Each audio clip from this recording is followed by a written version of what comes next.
Maveli store ബോർഡിൽ സാധനങ്ങൾക്ക് നേരെ ഇല്ല എന്ന് രേഖപ്പെടുത്തിയ കോഴിക്കോട് പാളയത്തെ നിതിൻ എന്ന ജീവനക്കാരനെ ഓർമ്മയില്ലേ?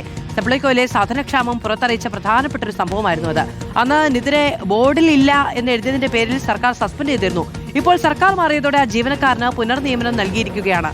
പാളയത്തെ അതേ സ്റ്റോറിൽ തന്നെയാണ് നിയമനം. VS രഞ്ജിത്ത് വിവരങ്ങളുമായി ചേരുകയാണ്. രഞ്ജിത്ത്, ആളുകൾ ചോദിക്കുമ്പോൾ ഇല്ല എന്ന് പറഞ്ഞു മടുക്കുന്ന സാഹചര്യത്തിലാണ് നിതിൻ അന്ന് ഇല്ല എന്ന് എഴുതി വെച്ചത്. ആ സമയം നമുക്ക് ഓർമ്മയുണ്ട്. പിന്നീട് അത് മെച്ചപ്പെട്ടുവെങ്കിലും ശരിയാണ്, ആ സമയത്ത് സപ്ലൈകോയിൽ സാധനങ്ങൾ വളരെ വലിയ ക്ഷാമം നേരിടുന്ന ഒരു സാഹചര്യം ഉണ്ടായിരുന്നു. അതിൽ നടപടി ഉണ്ടായിരിക്കുന്നു. ഇപ്പോഴതിൽ തിരുത്തും. മാധു, സപ്ലൈകോയിലെ സാധനക്ഷാമവും കേരളത്തിലെ വിലക്കയറ്റവും കൂടി ചർച്ച ചെയ്യപ്പെടുകയും കേരളത്തിലെ LDF സർക്കാരിനെ ഉൾമുനയിൽ നിർത്തുകയും ചെയ്ത സംഭവമായിരുന്നു. സപ്ലൈകോ ബോർഡിൽ ഇല്ല ഇല്ല ഇല്ല എന്ന് എല്ലാ സാധനങ്ങൾക്കും മുന്നിലും എഴുതി വെച്ച് അത് വാർത്തകളായി പ്രസിദ്ധീകരിക്കപ്പെട്ടൊരു സമയം. അതിനുശേഷമാണ് സപ്ലൈകോയെ അപമാനിച്ചു എന്ന രീതിയിൽ തെറ്റായ വിവരങ്ങൾ നൽകി എന്ന് പറഞ്ഞ് നിതിനെ പുറത്താക്കിയിരുന്നു, സസ്പെൻഡ് ചെയ്തിരുന്നു.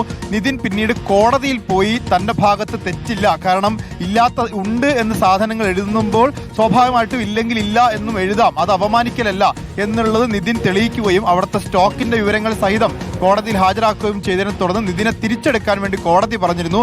പക്ഷേ കോടതി ഉത്തരവ് പ്രകാരം നിതിനെ തിരിച്ചെടുത്തെങ്കിലും അത് മറ്റൊരു സ്റ്റോറിലേക്ക് മാറ്റുകയാണ് ചെയ്തത്. പക്ഷേ തന്റെ ഭാഗത്ത് തെറ്റില്ലാത്തതുകൊണ്ട് അതേ സ്റ്റോറിൽ നിയമനം നൽകണം എന്നാവശ്യപ്പെട്ട് നിതിൻ വീണ്ടും കോടതിയിൽ പോയി.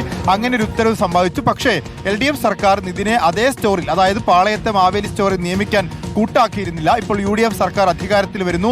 UDF സർക്കാർ നിതിനെ പാളയത്തെ അതേ മാവേലി സ്റ്റോറിൽ തന്നെ അവിടുത്തെ തസ്തികയിൽ സീനിയർ സെയിൽസ് ആയിട്ടുള്ള സീനിയർ അസിസ്റ്റന്റ് പോസ്റ്റിലേക്ക് നിയമിക്കുകയാണ്. ഡിപ്പോ ഇൻചാർജായി നിയമിക്കുകയാണ്.